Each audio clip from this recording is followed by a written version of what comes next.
Բարև ձեզ հարգելի հայրենակիցներ, ամենահայոց կաթողիկոսը Մասացիոտնի թեմի առաջնորդի պաշտոնից ազատել է գերաշնորհ Տեր Գևորգ եպիսկոպոս Սարոյանին։ Սակայն դատարան է դիմել Արման Վոլոդիայի Սարոյանը և դատարանից խնդրել է հայցվորին, այսինքն Արման Սարոյանին, վերականգնել Մասացիոտնի թեմի առաջնորդի պաշտոնում։ Այս անհամապատասխանությունը նույնպես խոսում է աշխարհիկ և եկեղեցական ներքին կյանքի առանձնահատկությունների մասին։ Աշխարհիկ հարաբերություններում Արման Սարոյանն իր անունով կարող է քաղաքացիական իրավունքներ ստանձնել,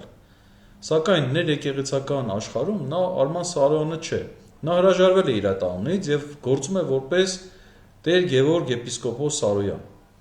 Չի կարող պետությունը իր գործադիր և դատական իշխանության միջոցով միջամտել եկեղեցու ներքին գործերի։ Դա արգելված է սահմանադրությամբ և օրենքներով։ Արմավիրի մարզի առաջին ատյանի դատավոր ԲԴԽ անդամ Էդգար Հովհաննիսյանը հայցը վարույթ ընդունելու իր այդ բացահայտ ապօրինի և կողմնակալ կեցվածքով լուրջ վնաս է հասցնում հայաստանյան առաքելական Սուրբ եկեղեցուն։ Պատկերացրեք օրինակ, եթե եկեղեցին կարգալուծանի մի քահանայի, որը դավանաբանական լուրջ խախտում է թույլ տվել, ու այս քահանան որոշի դիմել դատարան և այս գործն էլ որոշի քննել Էդգար Հովհաննիսյանը կամ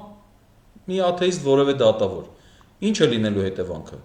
Արդյոք դատավորը կարող է որոշել, որ քահանան ճիշտ է, և այդ որոշումով արդյոք մի ամբողջ եկեղեցու, որը ունի բազմադարյա դավանաբանական կեցվածք, սխալ չի հանելու այս դատարանը։ Դատավոր Էդգար Հովհաննիսյանը ոչ միայն չպետք է հայցը վարույթ ընդունել, այլ նաև չպետք է հայցի ապահովման միջոց կիրառել։ Հայցվոր Արման Սարոյանը խնդրել է հայցի ապահովման միջոց կիրառել, քանի որ հոգեկան տառապանք է ապրում։ Այո, դուք ճիշտ լսեցիք։ Մեջբերում եմ միջնորդությունից Արման Սարոյանի խոսքերը։ Այս պարագայում իրավիճակն առանձնահատուկ է, քանի որ հոգեկան տառապանքի առաջացման անխուսափելիությունն անմիջականորեն և ուղղակիորեն կապված է հայոց եկեղեցու դավանանքի և վարդապետության սկզբունքների հետ, որոնք, ինչպես արդեն իսկ նշվեց, ենթադրում է հոգևոր ծառայության անընդհատությունը և ժամանակով չսահմանափակված լինելը։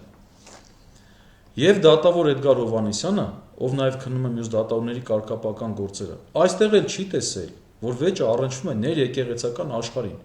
և մի բան էլ գտել է, որ այդ հոգեկան տառապանքը կասեցնելու համար պետք է հայցի ապահովման միջոց կիրառի։ Եվ ինչ միջոց է խնդրել հայցվորը, և ինչ է բավարարել դատավորը այս հոգեկան տառապանքը վերացնելու համար։ Ի թիվս այլոց հնարավորություն ստանալ կառավարել Մասացիոտնի թեմի ֆինանսական միջոցները։ Ահա և հոգեկան տառապանքի վերացման դեղատոմսերից մեկը։ Ոչ Արման Սարոյանը և ոչ էլ դատավոր Էդգար Հովհաննիսյանը հաշվի չեն առել, որ ամենայն հայոց կաթողիկոսի տնօրինությունն ուժի մեջ է, այն վերացված չէ, և Գևորգ եպիսկոպոս Սարոյանը, առավել ևս Արման Սարոյանը Մասացիոտնի թեմի առաջնորդ չէ, հետևաբար և դատավորը և հայցվորը չեն կարող հաղթահարել կաթողիկոսի տնօրինությունը։ Դատարանը չի վերականգնել Արման Սարոյանին Մասացիոտնի թեմի առաջնորդի պաշտոնում, ինչպես ողջ մամուլով հայտարարեցին այս ապատեղեկատվությունը։ Դատարանը պարտավորեցրել է ապահովել, որ Արման Սարոյանը պաշտոնավարի այդ պաշտոնում։